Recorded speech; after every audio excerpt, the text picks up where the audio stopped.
একদিন সকালে অফিস যাওয়ার পথে একটা ছোট্ট চায়ের দোকানে দাঁড়ালাম। দোকানটা খুব সাধারণ, টিনের ছাউনি, কয়েকটা বেঞ্চ আর একটা পুরনো কেটলি। চা খেতে খেতে দেখলাম এক বৃদ্ধ লোক দোকানে এসে চুপচাপ বসে আছেন। কিছুক্ষণ পরে দোকানদার তার সামনে এক কাপ চা আর দুটো বিস্কুট রেখে দিল। বৃদ্ধ অবাক হয়ে বললেন, আমি তো কিছু অর্ডার করিনি। দোকানদার হেসে বলল, জানি, গতকালও আপনি এসেছিলেন, আপনার পকেটে টাকা ছিল না, কিন্তু অনেকক্ষণ চায়ের দিকে তাকিয়েছিলেন। বৃদ্ধ একটু লজ্জা পেয়ে বললেন, আজও টাকা নেই বাবা। দোকানদার বলল, আমি কি টাকা চেয়েছি? আমি চুপচাপ সব দেখছিলাম। চা শেষ করে দোকানদারকে আলাদা করে জিজ্ঞেস করলাম, আপনি তো তাকে চিনেনও না, তবুও কেন দিলেন?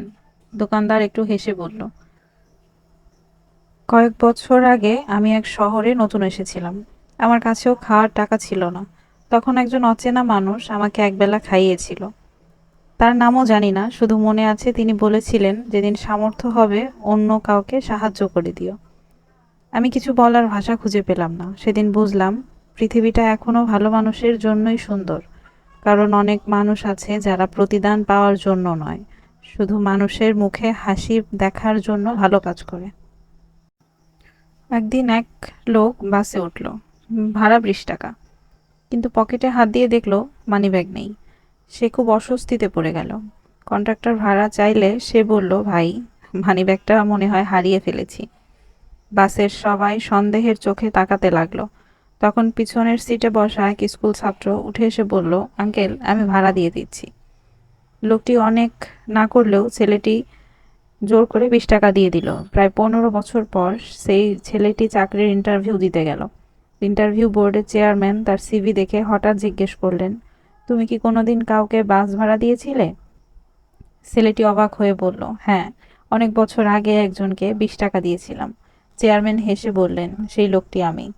তারপর তিনি বললেন, যে ছেলেটি নিজের টিফিনের টাকা দিয়ে একজন অচেনা মানুষকে সাহায্য করতে পারে, তাকে আমি বিশ্বাস অবশ্যই করতে পারি। একদিন সকালে অফিস যাওয়ার পথে একটা ছোট্ট চায়ের দোকানে দাঁড়ালাম। দোকানটা খুব সাধারণ, টিনের ছাউনি, কয়েকটা বেঞ্চ আর একটা পুরনো কেটলি। চা খেতে খেতে দেখলাম এক বৃদ্ধ লোক দোকানে এসে চুপচাপ বসে আছেন।